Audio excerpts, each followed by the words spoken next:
Hello बच्चों, फिर से मैं मनीष श्रीवास्तव क्लास 12 के लिए यूनिट 3 वैद्युत रसायन इलेक्ट्रोकेमिस्ट्री। आज पार्ट 3 वैद्युत अपघटन के नियम और इस पर बेस्ड न्यूमेरिकल्स हम पढ़ेंगे, लगाएंगे। इस टॉपिक को पढ़ने से पहले हमारे पास क्या जानकारी होनी चाहिए? हमें मोल के बारे में पता होना चाहिए और तुल्यांकी भार के बारे में पता होना चाहिए। क्या होता है तुल्यांकी भार, कैसे निकालते हैं, और विशेषकर आयनों का तुल्यांकी भार कैसे निकालते हैं, इसकी जानकारी हमें होनी चाहिए थी। 10वीं क्लास में आपने तुल्यांकी भार के बारे में पढ़ा होगा, फिर 11वीं क्लास में भी आपने तुल्यांकी भार और मोल पहले चैप्टर में पढ़ लिया होगा, तो यहाँ इसे रिपीट करने की जरूरत नहीं है। हम लोग सीधे आते हैं वैद्युत अपघटन के नियम पर। इसके पहले के वीडियोस में हमने पढ़ा है क्वालिटी के लिहाज से कि वैद्युत अपघटन की प्रक्रिया में एनोड पर क्या मुक्त होता है, कैथोड पर क्या मुक्त होता है या डिपॉजिट होता है। पिछले 2 वीडियोस में हमने ये सीखा कि वैद्युत अपघटन की क्रिया में एनोड पर और कैथोड पर क्या मुक्त होता है या क्या डिपॉजिट होता है। आज इस वीडियो में वैद्युत अपघटन के नियम के हिसाब से हम ये सीखेंगे कि किसी इलेक्ट्रोड पर कितनी धारा प्रवाहित करने पर कितना मुक्त होता है। क्वांटिटी आज पता करेंगे। तो इस क्वांटिटी को पता करने के लिए विद्युत अपघटन में क्या होता है? विद्युत अपघटन में हम बाहर से विद्युत धारा सेल में प्रवाहित करते हैं। सेल के भीतर रासायनिक अभिक्रिया होती है, जिसके परिणाम स्वरूप एनोड पर और कैथोड पर कुछ मात्रा पदार्थों के या तो निक्षेपित होते हैं या मुक्त होते हैं। इस बात पर निर्भर करता है कि वो पदार्थ ठोस अवस्था में है या गैस अवस्था में है। यदि पदार्थ गैसीय अवस्था में है तो मुक्त होगा, अगर ठोस अवस्था में है तो निक्षेपित होगा। कितनी मात्रा निक्षेपित होगी या कितनी मात्रा मुक्त होगी एनोड और कैथोड पर, ये बात वैद्युत अपघटन के नियम से हम जानेंगे, जिसे फैराडे के नियम से हम सब जानते हैं। फैराडे ने क्वांटिटी बताई कि कितनी धारा प्रवाहित करने पर कितनी मात्रा एनोड और कैथोड पर निक्षेपित होगी। आइए, वैद्युत अपघटन का जो पहला नियम है उसे कहते हैं फैराडे का प्रथम नियम। फैराडे का प्रथम नियम याद करने की दृष्टि से इस नियम को मैंने अलग अलग लाइनों में लिखा है। क्या कहा था फैराडे ने अपने प्रथम नियम में? फैराडे ने कहा कि वैद्युत अपघटन की क्रिया में क्या है? वैद्युत अपघटन की क्रिया, वैद्युत अपघटन की क्रिया यह है कि सेल में बाहर से धारा प्रवाहित की जाएगी और सेल के भीतर अभिक्रिया के पश्चात एनोड और कैथोड पर पदार्थ निक्षेपित या मुक्त होंगे। तो पहली लाइन में क्या कहा उन्होंने? वैद्युत अपघटन की क्रिया में किसी इलेक्ट्रोड पर निक्षेपित या मुक्त पदार्थ की मात्रा सेल में प्रवाहित धारा के अनुक्रमानुपाती होता है। फिर से सुनिए क्या करूं कि वैद्युत अपघटन की क्रिया में किसी इलेक्ट्रोड पर निक्षेपित या मुक्त पदार्थ की मात्रा सेल में प्रवाहित धारा के अनुक्रमानुपाती होता है। मान लीजिए इलेक्ट्रोड पर निक्षेपित पदार्थ की मात्रा W हो और सेल में प्रवाहित धारा की मात्रा Q हो, तो फैराडे अपने प्रथम नियम में कह रहे हैं कि सेल में प्रवाहित किसी इलेक्ट्रोड पर निक्षेपित पदार्थ की मात्रा W सेल में प्रवाहित धारा के Q के अनुक्रमानुपाती होगा। हम लोग जानते हैं Q बराबर क्या होता है? I इंटू T, जहां क्या है? I क्या है? वैद्युत धारा की तीव्रता एम्पियर में। आई क्या है? वैद्युत दिख रहा है इसमें, धारा की तीव्रता एम्पियर में, और टी क्या है? समय, सेकंड में।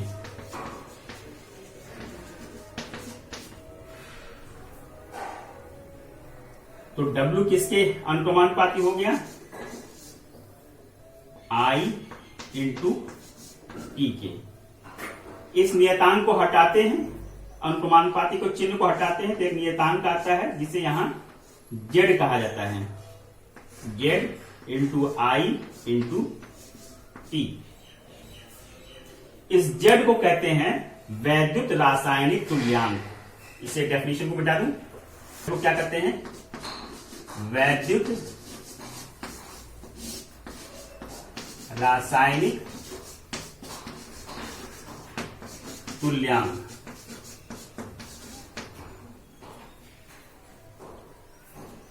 देखिए W बराबर क्या है? निक्षेपित पदार्थ की मात्रा W बराबर Z इंटू आई इंटू टी। अगर हम I बराबर 1 एम्पियर रख दें और T बराबर 1 सेकंड रख दें तो W बराबर क्या हो जाएगा? Z। Z क्या है? वैद्युत रासायनिक तुल्यांक। तो किसी पदार्थ का डेफिनेशन कैसे बनेगी? किसी पदार्थ का वैद्युत रासायनिक तुल्यांक पदार्थ की उस मात्रा के बराबर है जो किसी इलेक्ट्रोड पर निक्षेपित होती है। कब? जब सेल में 1 एम्पियर की धारा 1 सेकेंड तक प्रवाहित की जाती है। फिर से सुनिए, किसी पदार्थ की वैद्युत रासायनिक तुल्यांक Z पदार्थ की उस मात्रा के बराबर है जब सेल में 1 एम्पियर की धारा 1 सेकेंड तक प्रवाहित की जाती है। तो उस समय जो पदार्थ निक्षेपित होता है उसे कहते हैं पदार्थ का वैद्युत रासायनिक तुल्यांक। और ये बराबर होता है Z बराबर E/F। E क्या है? तुल्यांकी भार। मैंने पहले ही कहा था कि तुल्यांकी भार क्या होता है, कैसे निकालते हैं, इसके बारे में आपको जानकारी होनी चाहिए। और F क्या है? फैराडे स्थिरांक, जिसका मान होता है सामान्यतः 96,500 कूलाम। ना भी लिखो। तो ये फैराडे का पहला नियम है। सुनिए एक बार, पहला नियम क्या कहता है कि विद्युत अपघटन की क्रिया में किसी इलेक्ट्रोड पर निक्षेपित या मुक्त होने वाले पदार्थ की मात्रा सेल में प्रवाहित विद्युत धारा के मात्रा के अनुक्रमानुपाती होता है। W क्या है? इलेक्ट्रोड पर निक्षेपित या मुक्त होने वाले पदार्थ की मात्रा ग्राम में है। Q क्या है? विद्युत धारा की मात्रा है। फैराडे कहते हैं कि W is proportional to Q। निक्षेपित या मुक्त होने वाले पदार्थ की मात्रा W सेल में प्रवाहित धारा की मात्रा Q के अनुक्रमानुपाती होता है। पहले से हम जानते हैं Q बराबर क्या होता है? I into T. I क्या है? वैद्युत धारा की तीव्रता एम्पियर में, और T क्या है? समय, सेकंड में लेते हैं। तो जब Q का मान यहां रख देंगे तो W is proportional to I into T. इस प्रोपोर्शनलिटी कांस्टेंट को जब साइन को हटाते हैं तो एक कांस्टेंट आता है जिसे यहां Z कहते हैं। तो W equal to Z into I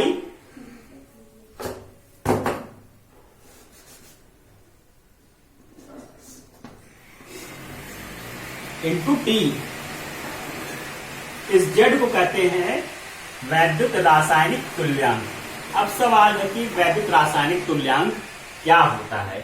इसकी डेफिनेशन बनाने के लिए हम I इस समीकरण में I बराबर 1 एम्पियर रख दें और t बराबर 1 सेकेंड रख दें, तो I का मान भी 1, t का भी मान 1, इन दोनों का मल्टीप्लीकेशन 1, तो W किसके बराबर हो जाएगा? Z के। तो W इक्वल टू Z। तो अब डेफिनेशन क्या बनेगी? किसी पदार्थ की वैद्युत रासायनिक तुल्यांक पदार्थ की उस मात्रा के बराबर है जो वैद्युत अपघटनी सेल में मुक्त होती है या निक्षेपित होती है। कब? जबकि सेल में 1 एम्पियर की धारा 1 सेकेंड तक प्रवाहित की जाती है। ठीक है, मैथमेटिकली कैसे कैलकुलेट करेंगे? Z बराबर होता है E अपॉन F, जहां E क्या है? इक्विवेलेंट वेट, तुल्यांकी भार, और F क्या है? फैराडे स्थिरांक, जिसका मान होता है 96,500 कूलम, मोटा मोटा होता है। तो ये फैराडे का प्रथम नियम है। बोर्ड एग्जाम में सीधे यह नियम भी पूछ लेते हैं और ज्यादातर उम्मीद रह जाता है कि इस पर बेस्ड न्यूमेरिकल पूछते हैं, कुछ सवाल लगाते हैं इस पर। कि प्रथम नियम पर बेस्ड एक सवाल मैंने यहां बोर्ड पर लिखा है। कॉपर सल्फेट के एक जलीय विलयन में 0.2 पॉइंट है एम्पियर की धारा को 1 घंटे तक प्रवाहित करने पर कैथोड पर निक्षेपित कॉपर के द्रव्यमान की गणना कीजिए। फैराडे का प्रथम नियम क्या कहता है?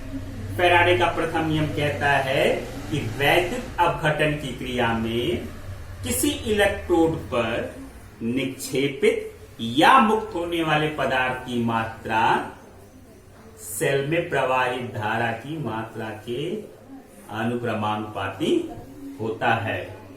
गणितीय रूप से हम जानते हैं पदार्थ की मात्रा W बराबर Z into I into T।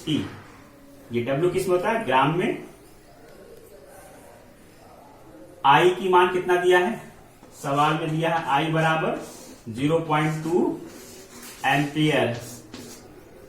T बराबर कितना दिया है? 1 घंटा, और सूत्र में T किसमें होता है? सेकंड में, तो घंटे को किसमें कन्वर्ट करेंगे? सेकंड में। तो 1 घंटे में बराबर 60 मिनट और 1 मिनट में 60 सेकेंड। तो कितने सेकंड हो गए ये? 3600 सेकेंड। Z बराबर क्या है? Z क्या है? वैद्युत रासायनिक तुल्यांक। कैसे निकालते हैं? तुल्यांकी भार E बटा 96,500। कैथोड पर क्या निक्षेपित हो रहा है? कॉपर। तो हम कॉपर का तुल्यांकी भार लिखेंगे। कैसे निकालते हैं? कॉपर क्या है? आयन है, Cu plus plus. Copper sulphate में कॉपर डाई पॉजिटिव है, 2 धनावेश है। अब इसका तुल्यांकी भार कैसे लिखेंगे? परमाणु भार बटे आवेश की संख्या। परमाणु भार कितना होता है कॉपर की? 63.5, और इस पर आवेश की संख्या 2, और बटे फैराडे स्थिरांक 96,500। मैं इसे मोबाइल पे कैलकुलेट कर लेता हूं, आसान रहेगा मेरे लिए भी। 63.5 भागे 2, 31.75, और भागे 96,500। ये आ गया 3.29 इंटू 10 की पावर 1 2 3 4 -4 ग्राम पर कूलम। ये Z का मान आ गया। I का मान ये दिया है, T का मान ये निकाल लिया हमने, और Z का मान ये लिख लिया। इन सारे वैल्यूज को यहां लिख लीजिए। तो W बराबर Z की जगह 3.29 इंटू 10 की पावर -4, I बराबर 0.2 और T बराबर 3600। ये भी मैं फोन पे कैलकुलेट कर लेता हूं, समय बच जाएगा, वीडियो का टाइम कम हो जाएगा। 2368 इंटू 10 के पावर -4। पावर किधर ले आइए? 688 ग्राम। क्या निकल गया ये? कह रहे कॉपर सल्फेट के 1 जलीय विलयन में 0.2 एम्पियर की धारा को 1 घंटे तक प्रवाहित करने पर कैथोड पर कॉपर कितना निक्षेपित हो गया? आंसर आ गया कि कैथोड पर डेसिमल 23688 ग्राम कॉपर निक्षेपित होगा। एक सिंपल सा सवाल था ये। अब आइए फैराडे का द्वितीय नियम। फैराडे कहते हैं अपने द्वितीय नियम में कि यदि 2 से अधिक विद्युत अपघट्य के विलयन श्रेणी क्रम में संयोजित हो, श्रेणी क्रम में संयोजित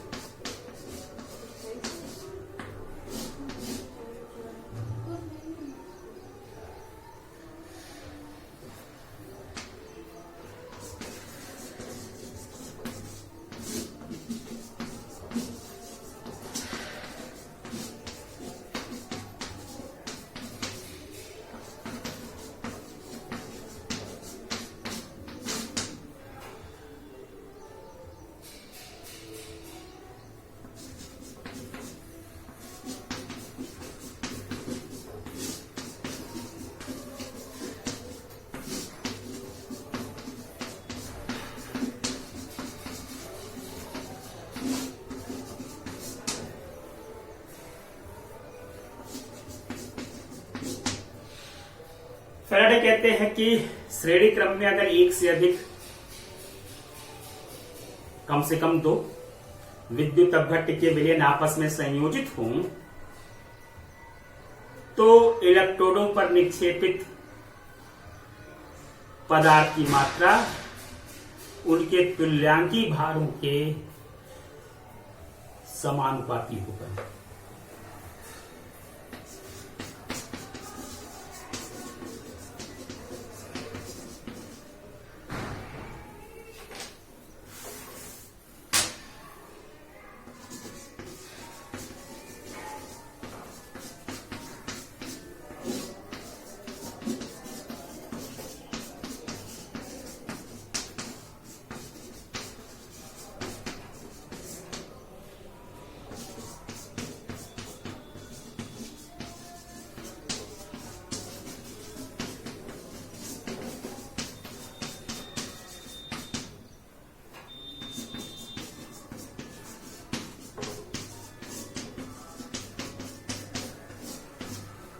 वास्तव में सेकंड नियम भी पहले नियम से ही डिराइव किया गया है। यानी कि अगर कम से कम 2 विद्युत अपघट्य के सेल आपस में श्रेणी क्रम में संयोजित हो, श्रेणी क्रम में जोड़े गए हों और दोनों सेलों में समान विद्युत धारा प्रवाहित की जाए, जितनी कूलाम इसमें प्रवाहित की जाए उतने ही कूलाम उसमें प्रवाहित की जाए, तो दोनों के इलेक्ट्रोड्स पर निक्षेपित होने वाले पदार्थ की मात्रा उनके तुल्यांकी भारों के समानुपाती होगा। यानी एक के कैथोड पर कितनी निक्षेपित हो रही है तो दूसरे के कैथोड पर कितनी निक्षेपित हो रही है, या एक के एनोड पर कितनी मुक्त हो रही है दूसरे के एनोड पर कितनी मुक्त हो रही है, दोनों के एनोड या दोनों के कैथोड का जब कंपैरिजन करेंगे उस मात्रा की तो वो मात्रा उन पदार्थों के तुल्यांकी भारों के अनुक्रमानुपाती होगा। मैथमेटिकली इसको लिखते हैं W1। अगर पहले सेल के किसी एक इलेक्ट्रोड, सपोज करो कैथोड पर निक्षेपित पदार्थ की मात्रा W1 हो और दूसरे सेल के कैथोड पर निक्षेपित पदार्थ की मात्रा W2 हो, तो ये बराबर होगा पहले पदार्थ के तुल्यांकी भार E1 बटे दूसरे पदार्थ के तुल्यांकी भार E2। W1 क्या है? यहां ये ध्यान देने की बात है कि दोनों सेल के बीच जो कंपैरिजन हो रहा है या तो दोनों के कैथोड पर या दोनों के एनोड पर। कंफ्यूज मत करना कि एक के कैथोड से दूसरे के एनोड को हम कंपेयर करने लग जाएं। क्लियर है? तो W1 क्या है? किसी एक सेल के कैथोड या एनोड पर, पहले कैथोड ही ले लो, किसी एक सेल के कैथोड पर निक्षेपित पदार्थ की मात्रा दूसरे सेल के कैथोड पर निक्षेपित पदार्थ की मात्रा। E1 क्या है? पहले सेल के कैथोड पर निक्षेपित होने वाले पदार्थ का तुल्यांकी भार दूसरे सेल के कैथोड पर निक्षेपित होने वाले पदार्थ का तुल्यांकी भार। इसे लिख लेते हैं। कहां लिखूं?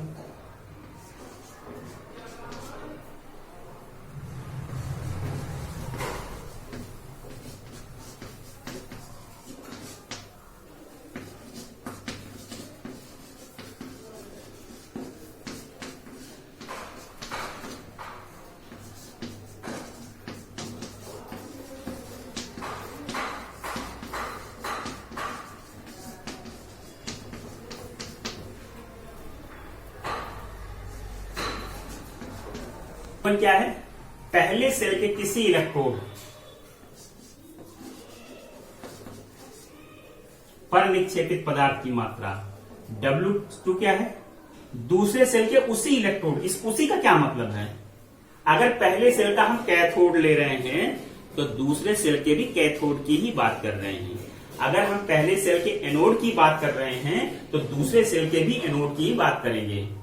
ऐसा नहीं हो सकता कि पहले सेल के हम कैथोड की मात्रा ले रहे हो और दूसरे सेल के एनोड की मात्रा ले रहे हो।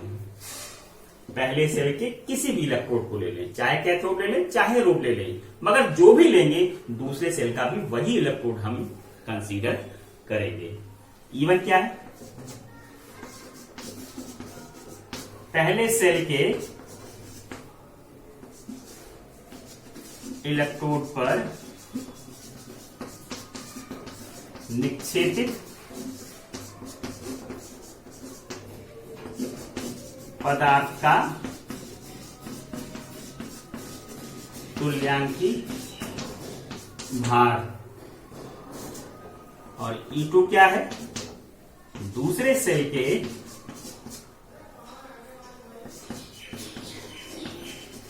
इलेक्ट्रोड पर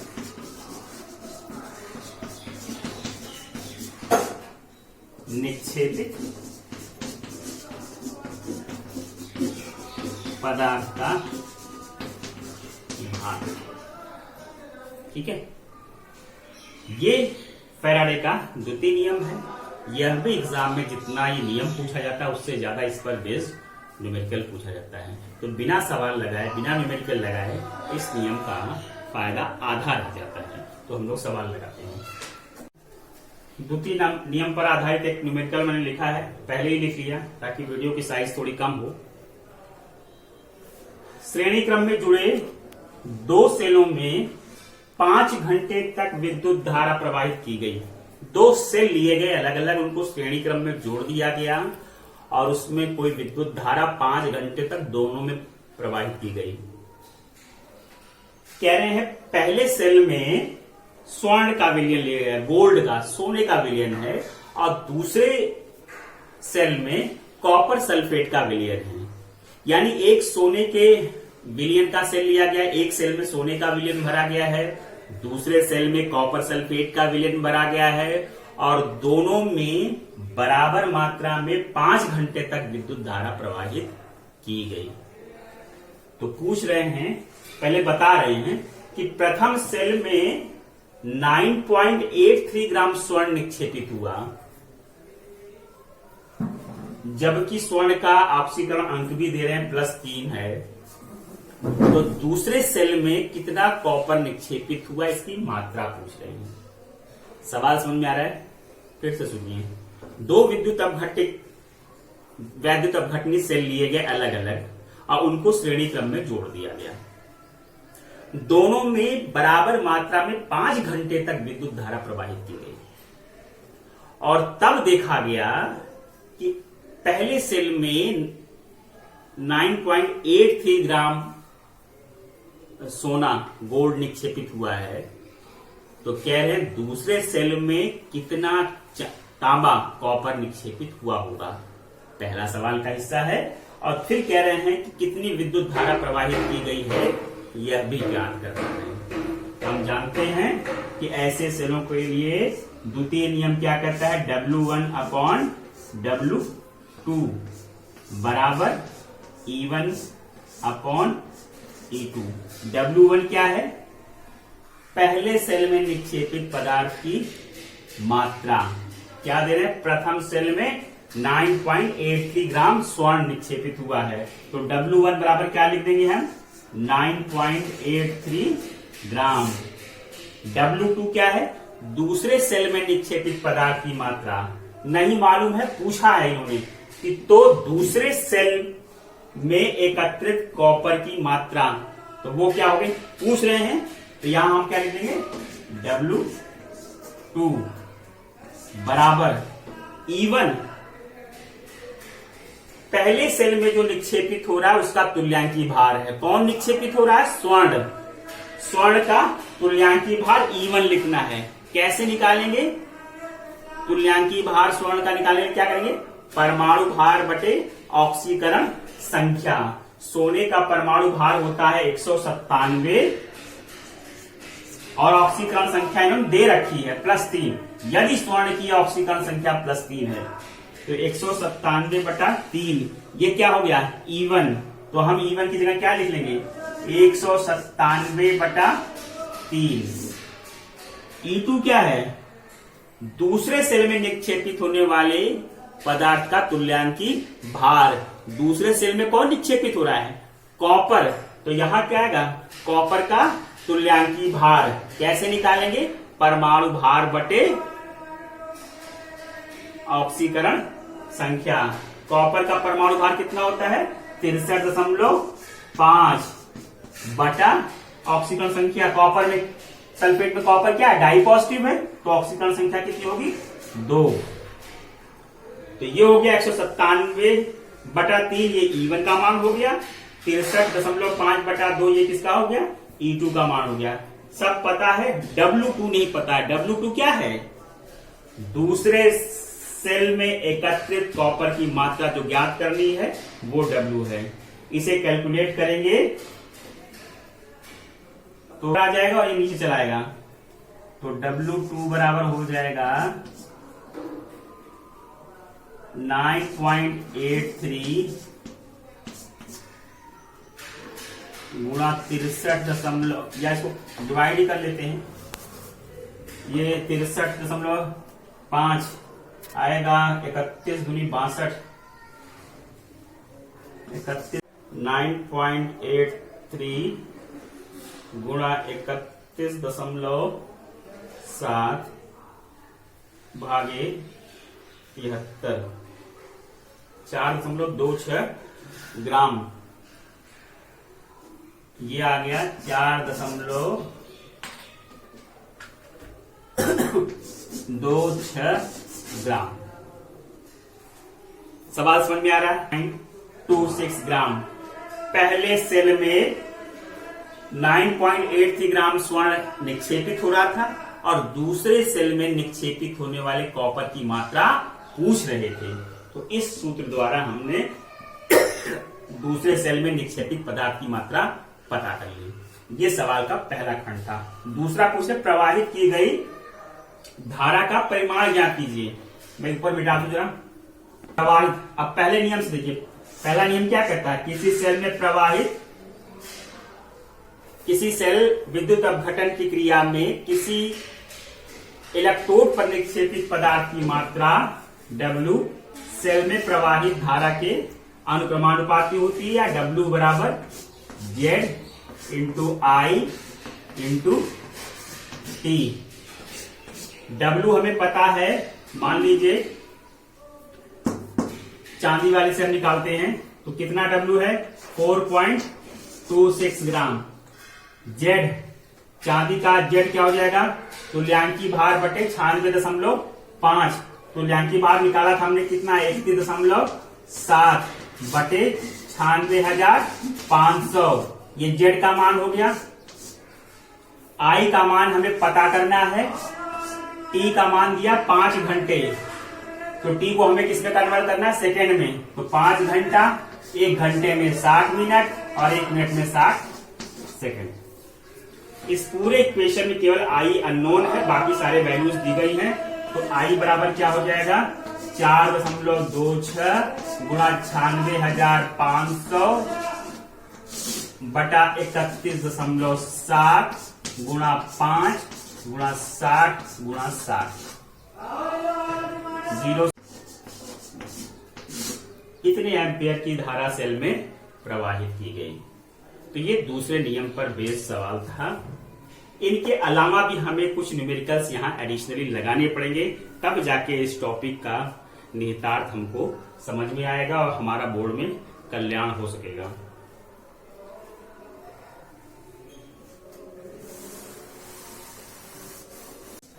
$96,500 कूलाम।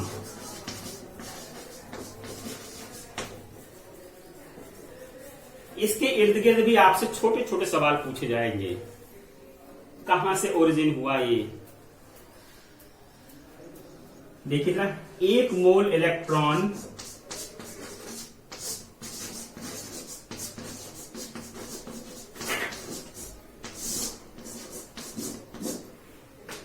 पर आवेश की मात्रा अगर हमें कैलकुलेट करना हो, 1 मोल इलेक्ट्रॉन में कितने इलेक्ट्रॉन होंगे? 6.023 इंटू 10 के पावर 23। ये तो नंबर हो गया। 1.6 होता है, 9 होता है। 6 इंटू 10 के पावर -19 कूलाम।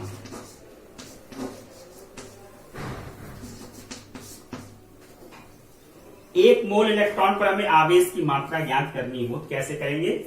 1 मोल में कितने इलेक्ट्रॉन हो गए? 6.02 इंटू 10 के पावर 23 इतने इलेक्ट्रॉन हो गए, और 1 इलेक्ट्रॉन पर इतना आवेश होता है। तो 1 मोल इलेक्ट्रॉन पर कितना आवेश हो जाएगा? कैलकुलेट करिए। 16 दूनी 32 और 16 छक्का 96, 3 अंक बाद दशमलव लगा दिया।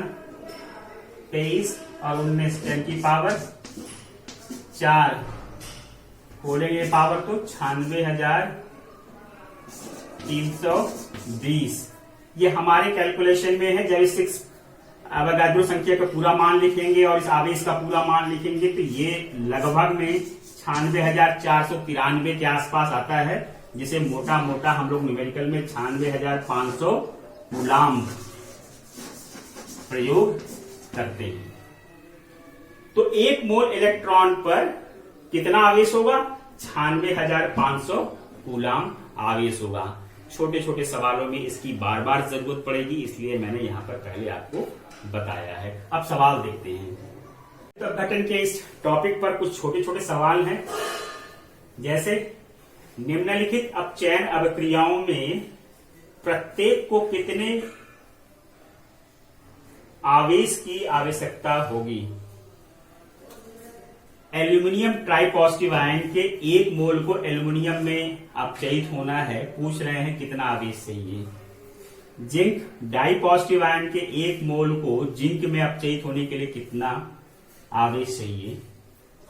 परमैग्नेट के 1 मोल को मैग्नीज में, मैग्नीज होगा, मैग्नीज आयन होगा, हाँ मैग्नीज आयन है, Mn डाइपॉजिटिव।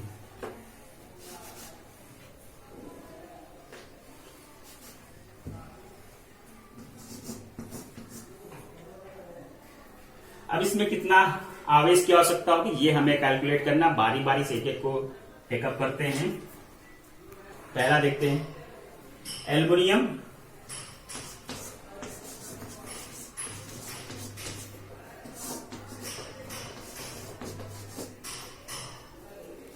ट्राइपॉजिटिव आयन को एल्युमिनियम में चेंज होना है। अगर इसका हमें 1 मोल लेना हो,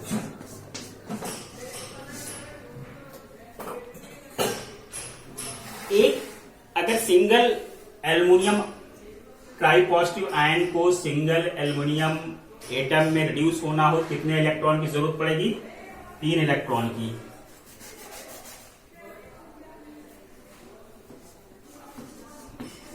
ठीक है, एल्युमिनियम पर 3 धनावेश है। जब इसको 3 इलेक्ट्रॉन मिल जाएगा तो एल्युमिनियम एटम में ये कन्वर्ट हो जाएगा। तो एक एल्युमिनियम आयन को 3 इलेक्ट्रॉन की जरूरत पड़ रही है। तो अगर हमने 1 मोल एल्युमिनियम आयन लिया तो हमें कितने इलेक्ट्रॉन की जरूरत पड़ेगी?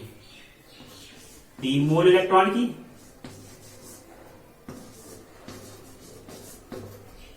ठीक है भाई।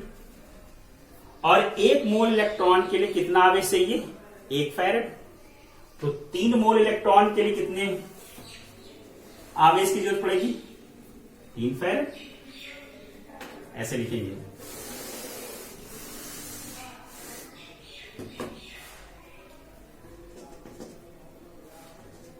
एक मोल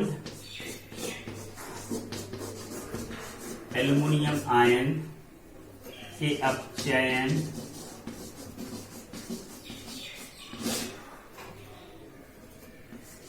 के लिए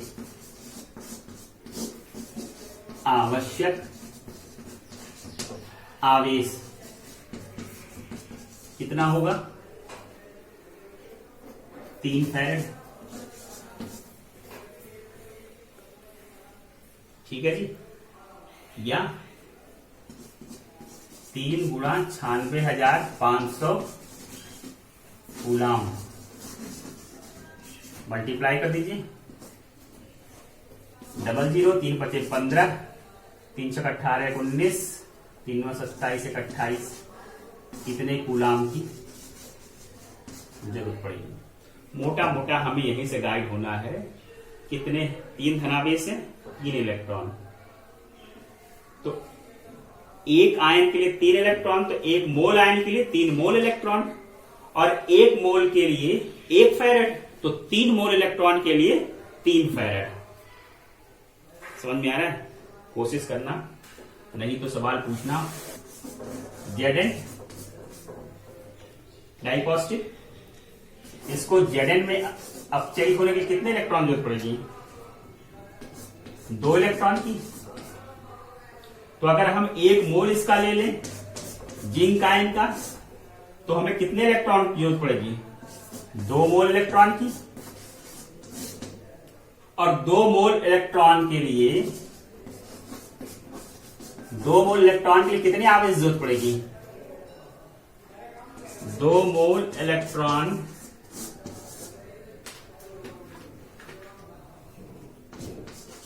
के लिए आवश्यक आवेश कितना होगा?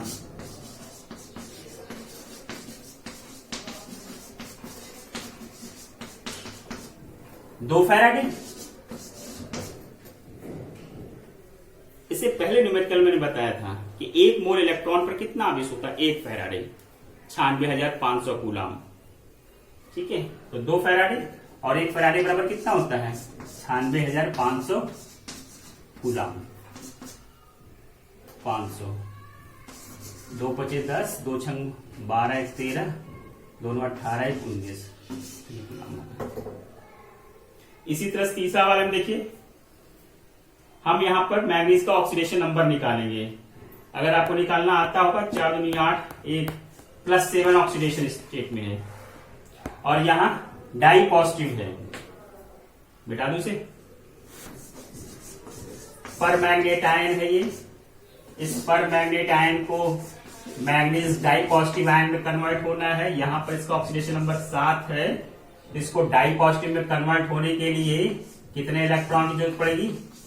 5 इलेक्ट्रॉन की। ठीक है।